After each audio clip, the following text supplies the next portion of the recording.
Start by setting your straps to a long position where the loop would hit your mid-shin if you were to stand up.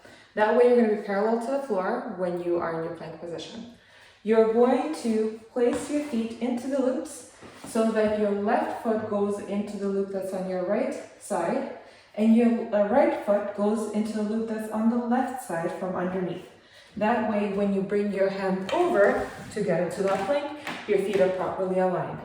From here, think about setting the core. You're gonna tuck the pelvis under, pulling the hip bones to the rib cage and pulling the navel into the spine. Shoulders are back and down. Your wrists are underneath your shoulders. Think about bringing your shoulder blades together without allowing your chest to drop through.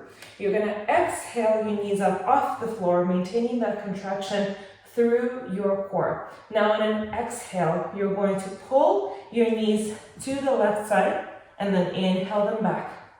Exhale to the right, inhale back with control. Left again, and pull them back, and right.